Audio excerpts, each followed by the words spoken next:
Muita gente adora um bom herói mascarado, um monstro gigante destruindo cidade ou robôs gigantes coloridos em batalhas épicas. Só que muita gente não sabe que tudo isso faz parte de um mesmo estilo de produção, o Tokusatsu. Hoje ele é celebrado pelo mundo todo e rendeu produções icônicas, mas ainda tem muita gente que nem imagina que algumas dessas obras tão famosas nasceram exatamente desse estilo japonês único. Por isso nesse vídeo eu vou contar como o Tokusatsu nasceu e se tornou tão popular ao ponto de redefinir todo o mercado com criações que são revisitadas e celebradas até os dias de hoje. Oi, eu sou o Raoni Soares e quando a gente fala de Tokusatsu hoje, logo vem na nossa cabeça os heróis coloridos que deram origem aos Power Rangers que a gente tanto ama. Mas a verdade é que esse tipo de produção é só a pontinha do iceberg que tem uma diversidade incrível. Só que antes de tudo a gente precisa começar pelo começo. Não me diga! Porque por mais que eu vá citar os gêneros que fazem parte do Tokusatsu, eu quero deixar claro que eu não vou me aprofundar muito em cada um deles porque eu pretendo fazer vídeos sobre eles mais pra frente aqui no canal.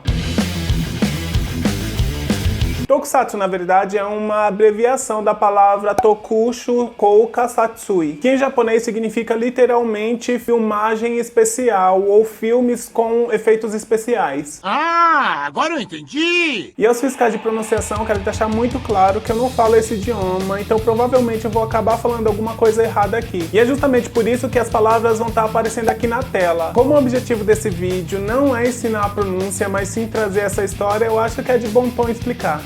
Esse era um termo muito técnico, usado ali nos bastidores e estava muito longe de ser esse fenômeno cultural que ele é hoje em dia. No Japão do pós-guerra, a indústria do entretenimento começava a experimentar novas formas de contar histórias. O cinema, que até então era dominado por dramas históricos e produções mais tradicionais, começou a perceber o fascínio que o público tinha por recursos visuais que eram capazes de mostrar o impossível. Coisas como monstros, catástrofes e máquinas futuristas. Tudo isso dependia desses tais Tokushu Kouka Satsui. Com o tempo, a palavra deixou de ser apenas uma expressão que era usada no set e virou uma identidade própria. Porque sempre que aparecia algo com efeitos práticos mais elaborados, miniaturas de cidade, fantasias mais detalhadas e explosões coreografadas, logo isso passava a ser chamado de Tokusatsu. Assim, essa expressão deixou de ser apenas uma técnica e passou a ser muito mais um estilo, com produções que encantavam tanto crianças quanto adultos. Por isso é importante entender também que mesmo que seja considerado Tokusatsu, não significam que duas produções desse estilo são exatamente do mesmo gênero. Porque cada um dos elementos que compõem esses tipos de histórias definem de qual gênero ele faz parte. Pareceu confuso? Calma que daqui a pouco tudo isso vai ficar muito claro. Mas agora é importante entender que esse ponto de virada foi muito essencial, porque isso deu ao Japão uma fórmula própria que era capaz de disputar espaço com Hollywood. Enquanto os americanos dominavam os efeitos de ficção científica e monstros espaciais, os japoneses criaram sua própria linguagem visual, com estilo e ritmos completamente diferentes. E não demorou muito para que esse estilo se tornasse marca registrada da cultura pop japonesa, preparando o terreno para que nomes e produções específicas dessem forma ao que conhecemos hoje. E é nesse cenário que surge a primeira grande explosão do Tokusatsu.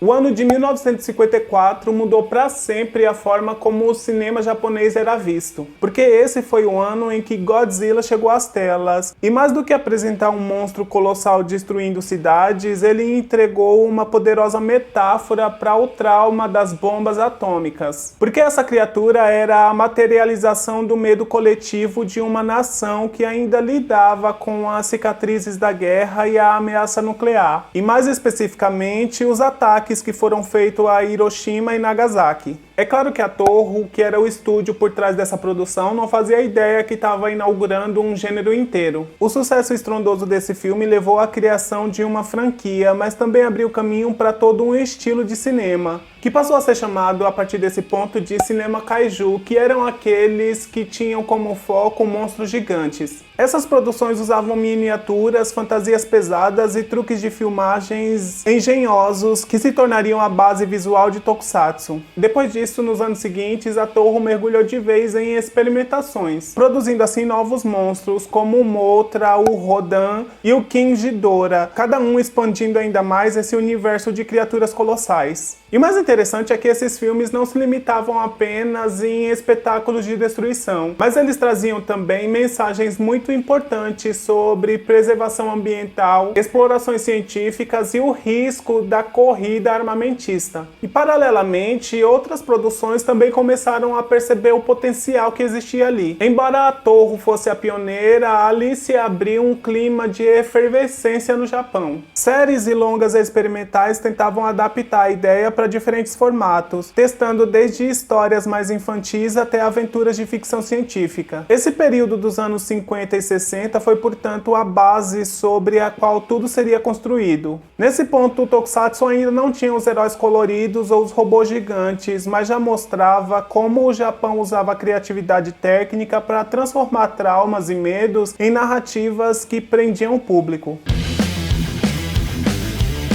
O ponto de virada aconteceu só em 1966, quando a Tsuburuya Production lançou o Ultraman. Essa série foi revolucionária porque ela trouxe para a TV o mesmo impacto visual que o público já estava associando ao cinema de monstros. Mas em vez de trazer criaturas gigantes destruindo cidades, ele trouxe um herói vindo do espaço que era capaz de enfrentar essas ameaças. Era como se as fantasias dos quadrinhos americanos estivessem encontrando um formato propriamente japonês, adaptado ao gosto local e às limitações orçamentárias da época. Isso nem foi por acaso, tá? A Tsuburuya Production foi fundada por Eiji Tsuburuya, ninguém menos que o diretor de efeitos especiais de Godzilla. Como ele já dominava as técnicas de miniaturas, fantasias e filmagens criativas, ele decidiu levar esse conhecimento para a televisão. O resultado foi uma fórmula que unia drama humano, ficção científicas e batalhas colossais que eram exibidos toda semana na TV. Com Ultraman, a televisão se transformou em vitrine para essas histórias, fazendo com que elas alcançassem milhões de lares. Fora que isso já era muito mais acessível do que o cinema, o que ajudou a consolidar o Tokusatsu no cotidiano infantil. Cada episódio era uma janela para um universo onde monstros podiam aparecer a qualquer momento e um herói sempre estaria lá para proteger a humanidade. A tecnologia disponível na época era muito limitada, é claro, só que eles compensavam isso muito bem com a sua criatividade. E se tem uma coisa que não dá pra gente negar é que o povo japonês é muito criativo. Os efeitos práticos com explosões em miniatura, roupas metálicas e os cenários cuidadosamente construídos dava vida a um espetáculo que parecia grandioso aos olhos da época. E toda essa dedicação artesanal acabou se tornando parte do charme de Tokusatsu e marcou toda uma geração. Foi nesse ponto que o povo japonês percebeu que eles não precisavam ficar copiando fórmulas estrangeiras para criarem os seus próprios heróis, porque eles tinham muita capacidade de criar personagens com identidade própria, capazes de conversar com a cultura local e ainda conseguir despertar a curiosidade dos outros países. E foi esse terreno fértil que abriu caminho para muitas outras inovações. A década de 1970 trouxe duas inovações muito importantes para Tokusatsu, com a chegada da televisão em cores e a explosão de produções que eram voltadas diretamente para o público infantil. Foi nesse cenário que nasceu o Kamen Rider em 1971, criado por Shotaro Ishinomori, um dos maiores nomes da cultura pop japonesa. Só que Kamen Rider apresentava uma proposta completamente diferente de Ultraman. Enquanto o herói gigante enfrentava monstros colossais, o motociclista mascarado combatia vilões em uma escala mais próxima do público, com lutas corpo a corpo, coreografias ágeis e uma estética que era marcada por ação e drama pessoal. O protagonista aqui era um jovem humano transformado em guerreiro por uma organização maligna, mas que usava os seus poderes para o bem. Essa narrativa de sacrifício e redenção conseguiu conquistar os fãs logo de cara. Poucos anos depois, em 1975, ele apresentou o icônico Hinitsu Sentai Goranger, a série que daria início ao nosso amado Super Sentai. A ideia de uma equipe de heróis coloridos, cada um com uma habilidade específica, foi uma inovação que refletia valores de união e do trabalho em grupo, conceitos que são muito valorizados na sociedade japonesa. E com a chegada da televisão em cores, essas produções conseguiram causar um certo impacto visual. Isso porque os uniformes eram muito chamativos, os monstros com designs extravagantes e as explosões ensaiadas se tornaram marca registrada de Tokusatsu. As crianças que ligavam a TV na época eram imediatamente capturadas para aquele espetáculo vibrante e cheio de energia. E aos poucos o gênero foi se consolidando não apenas como um entretenimento, mas como parte da infância de toda aquela geração. E como essas produções eram exibidas semanalmente, isso causava uma certa expectativa para o próximo episódio. E spoiler, esse vínculo emocional seria um dos pontos cruciais para a longevidade de Tokusatsu. Se os anos 70 foram marcados pela experimentação e a consolidação, os anos 80 representaram o auge da expansão de Tokusatsu. Foi nesse período que surgiu a franquia Metal Heroes, com personagens como Jaspion, Giban, Spellvan e tantos outros. Esses heróis, geralmente com armaduras metálicas futuristas, refletiam o fascínio da época pela tecnologia, robótica e ficção científica. As séries de Metal Heroes tinham um apelo diferente de Ultraman e Super Sentai.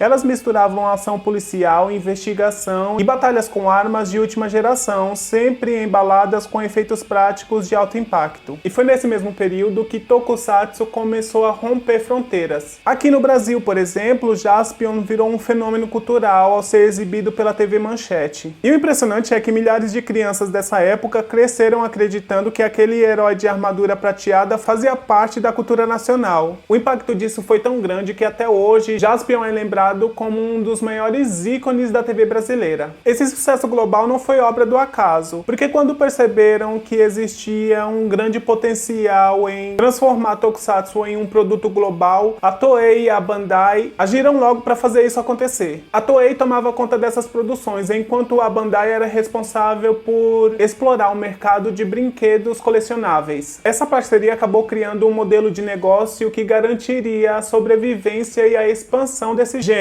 Cada nova série dessa época trazia heróis com poderes únicos, mas seguia fórmulas bem definidas que equilibravam ação, drama e, claro, merchandising. Era o Tokusatsu alcançando o seu auge de popularidade, mas também se preparando para os desfechos da década seguinte, quando o mundo começaria a olhar para ele de uma forma completamente diferente. E a gente sabe que Tokusatsu já alcançou essa popularidade, tanto que estamos falando sobre ele. Mas eu também quero que o meu canal se popularize um pouco. Então se você está curtindo o vídeo até aqui e ainda não deixou o like, já faz isso agora, porque isso mostra que o meu conteúdo tá legal e que esse universo também te interessa. Fora que vai me ajudar a continuar trazendo histórias incríveis e interessantes como essa. E se estiver aparecendo pra você, deixa aquele hype também no vídeo, porque você não paga nada por isso e em compensação me ajuda demais. Fechou?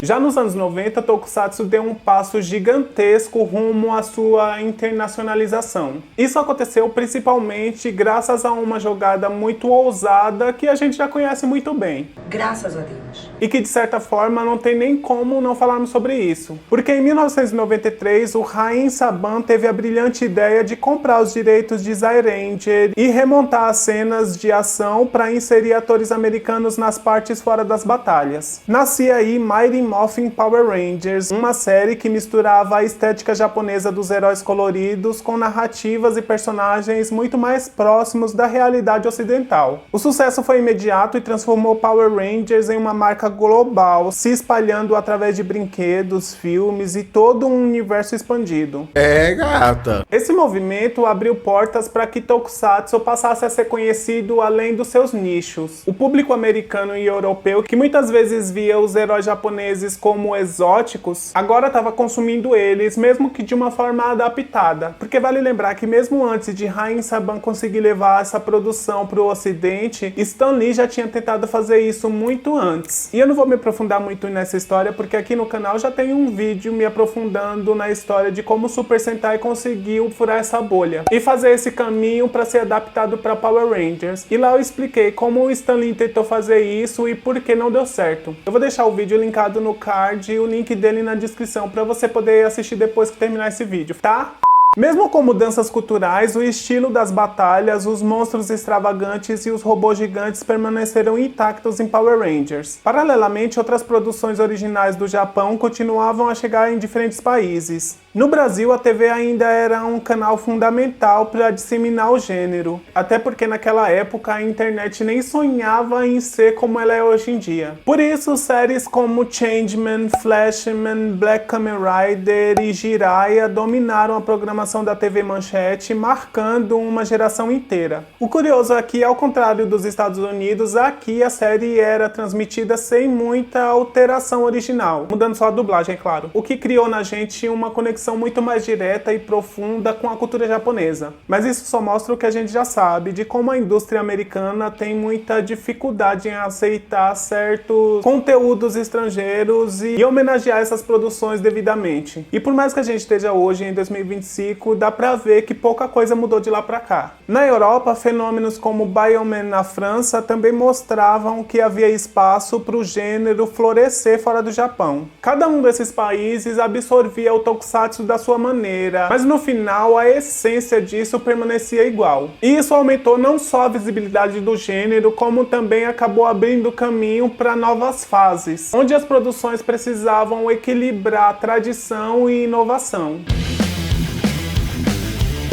Na virada dos anos 2000, o Tokusatsu entrou em uma nova fase que foi marcada pela era Heisei. E essa foi uma mudança não só cronológica, como também criativa, já que esse passou a ser o momento de repensar o gênero para um público que cresceu assistindo essas produções nos anos 80, mas que agora já eram adultas. A franquia Kamen Rider foi a que melhor simbolizou essa transformação. Depois de um período de hiato, ela retornou com força em 2000 com Kamen Rider Kuga. Essa série inaugurou uma abordagem bem mais madura, explorando dilemas morais, enredos sombrios e protagonistas mais complexos. Não era mais só sobre o herói enfrentando monstros semanais. Agora o negócio tinha uma profundidade narrativa que atraía não só as crianças, mas também adolescentes e os jovens adultos. E o mesmo aconteceu com o Super Sentai. Mesmo que ainda mantivesse sua estrutura clássica de equipes coloridas, a franquia passou a experimentar muito mais, com tramas envolventes e universos expandidos. Séries como Time Ranger e Deca Ranger trouxeram conceitos futuristas e policiais, mostrando que o gênero podia se reinventar dentro da sua própria fórmula. E do lado de Tsuburuya, o Ultraman também teve ali as suas atualizações.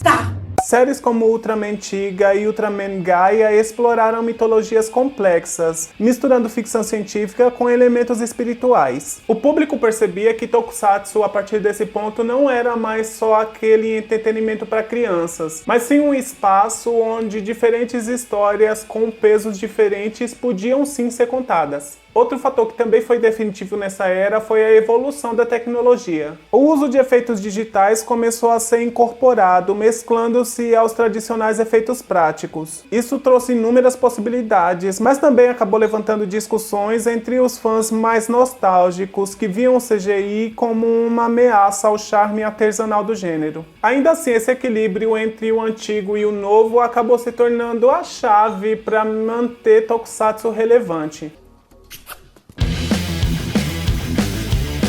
A globalização da cultura pop e a chegada da internet tornou Tokusatsu uma produção acessível para o mundo inteiro, sem depender exclusivamente da TV aberta para isso. Não diga isso.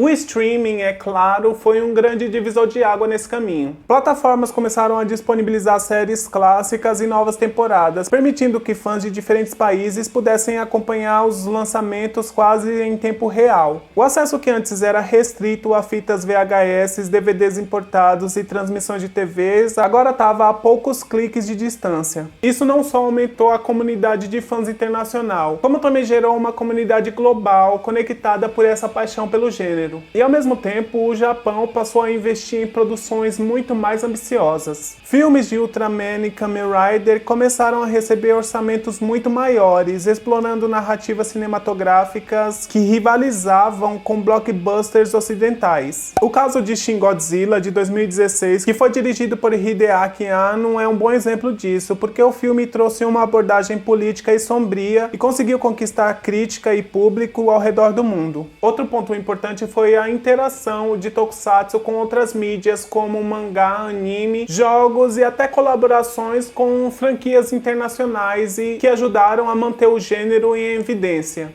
Séries como Gridman foram repaginadas em forma de anime, criando um ciclo de influência mútua que mantém a linguagem viva e em constante transformação. Aqui no Brasil, os fãs continuam muito ativos e interessados, embora nem todo mundo teve acesso ou interesse para se aprofundar muito nesses tipos de produções. Quando Power Rangers conquistou seu espaço, pelo menos aqui no Brasil, ele se tornou muito maior do que Super Sentai. Muito pelo fato de que nós que crescemos ali nos anos 90 tivemos muito mais acesso a essa franquia ocidental do que a oriental. Mesmo com a ausência que existiu da exibição massiva ali na era da TV Manchete, comunidades online mantêm essa chama viva, organizando eventos, produzindo conteúdos e até promovendo dublagens de novas séries. Isso fez com que Tokusatsu deixasse de ser apenas algo para se assistir e virou também um espaço de criação coletiva, onde os fãs ajudam a expandir manualmente essa experiência. Com isso a gente vê que Tokusatsu não é apenas um mero entretenimento. Ele se tornou um verdadeiro patrimônio cultural, capaz de influenciar diferentes áreas da arte, do design e até da forma como pensamos sobre super-heróis e monstros. Iniciando até rixa desnecessária entre os fãs que a gente vê muito com divas pop. Nos animes e mangás, sua marca é inegável. Séries como My Hero Academia e Gurren Lagann bebem diretamente dessa fonte, com equipes coloridas, transformações heróicas e inimigos gigantescos. Até mesmo obras ocidentais como Pacific Rim são homenagens diretas ao legado dos robôs e monstros de Tokusatsu. No imaginário pop, elementos como armaduras metálicas, monstros gigantes, robôs colossais, equipes multicoloridas se tornaram universais. E até mesmo quem nunca assistiu a um episódio sequer de Ultraman ou Kamen Rider consegue reconhecer imediatamente essa estética. Além disso, o Tokusatsu sempre carregou consigo uma certa dimensão metafórica. Do quê? Os monstros sempre representavam medos coletivos, ansiedades sociais e críticas políticas. Godzilla, como eu já falei, é um exemplo certeiro disso. Já os vilões de muitas séries de heróis refletem preocupações como poluição, tecnologia descontrolada ou desigualdade social. Nesse sentido, Tokusatsu também acaba fazendo a gente refletir sobre esses assuntos importantes. Fora que o impacto cultural do gênero também pode ser visto na sua longevidade, que mesmo décadas depois ainda é visto como referência para novas gerações de criadores. Seja em Hollywood, nos quadrinhos americanos, nos animes japoneses ou nessas fanfics espalhadas pela internet. O espírito de Tokusatsu sempre continuou e vai continuar vivo. No fim das contas, enquanto existirem crianças sonhando em heróis que salvam o mundo, adolescentes que vibram com robôs colossais e adultos que ainda se emocionam com essas histórias, Tokusatsu vai continuar vivo. E um adendo aqui, não é o sucesso ou fracasso de Power Rangers que vai interferir nisso. Só queria deixar isso claro, porque tem gente que parece que só entende essas coisas se a gente desenhar com giz de cera ou canetinha colorida. Tokusatsu é mais do que uma fórmula de entretenimento, é uma linguagem universal de imaginação, coragem e principalmente de esperança. Por isso esse tipo de produção continua e vai continuar sendo esse espaço onde a imaginação corre solta, misturando espetáculo, criatividade e emoção de um jeito que nenhuma outra forma de entretenimento consegue fazer. Talvez seja exatamente por isso que, mesmo atravessando décadas, fronteiras e gerações, ele nunca perde o poder de conquistar novos públicos. E se você chegou até aqui, talvez seja porque essa paixão bateu forte em você. Então já se inscreve no canal e ativa o sininho, porque aqui sempre vai ter mais histórias, curiosidades e esse mergulho pela cultura pop nas produções que a gente ama. E se você é fã de Power Rangers e chegou aqui por causa disso, não deixa de acompanhar os meus outros vídeos sobre essa franquia, porque eu já tenho vários. Vou deixar uma playlist sobre eles aparecendo aqui na tela para você poder conferir. E nós nos vemos na próxima. Tchau!